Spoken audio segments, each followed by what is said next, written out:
And a single mother getting a rude awakening about Obamacare. Very rude. Jessica Sanford thought she was getting a tax credit and an affordable insurance plan. She was so happy that she wrote President Obama a fan letter, and the president even giving Sanford a shout-out from the Rose Garden. I recently received a letter from a woman named Jessica Sanford in Washington State, and here's what she wrote. I am a single mom, no child support, self-employed, and I haven't had insurance for 15 years because it's too expensive. My son has ADHD and requires regular doctor visits, and his meds alone cost $250 per month. I've had an ongoing tendinitis problem due to my line of work that I haven't had treated. Now, finally, we get to have coverage because of the ACA for $169 per month. I was crying the other day when I signed up. So much stress lifted. Now, that is not untypical for a lot of folks like Jessica who have been struggling without health insurance. That's what the Affordable Care Act is all about. But now the bad news. Turns out the Washington State Health Exchange made a big mistake. Wash State Wire reporter Eric Smith is here with the rest of Jessica Sanford's story.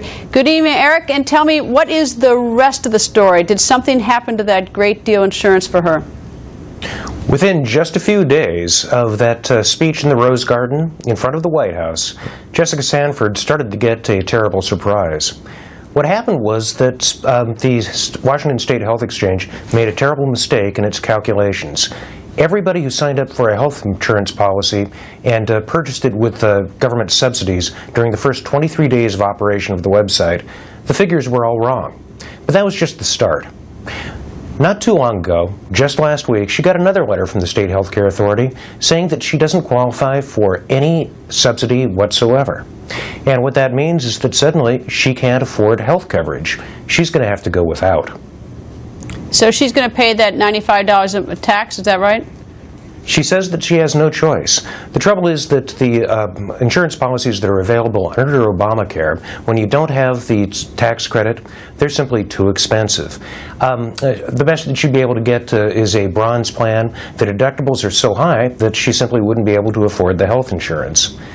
So in some respects, it's a Washington State problem with the problems that they've got on the website, but also it raises the question, how affordable is the Affordable Health Care Act in the first place?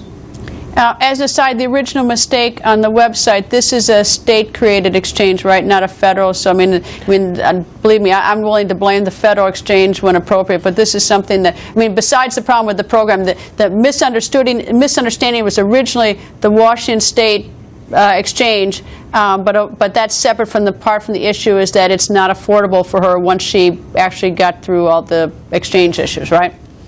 That's right, and Washington is one of the 14 states across the country that did develop its own exchange. So it's a little bit separate from the federal troubles in that respect, but also we do have that big overarching national issue too. Have you, well, how does she feel about all this? She is terribly embarrassed.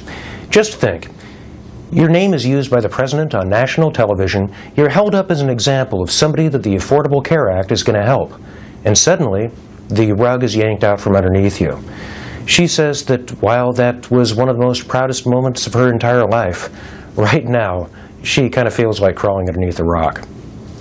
Well, it's certainly, I can imagine it's exciting to get called up by the president from the Rose Garden, but of course this is a grim answer to her. She ends up with no insurance and a tax. Anyway, Eric, thank you.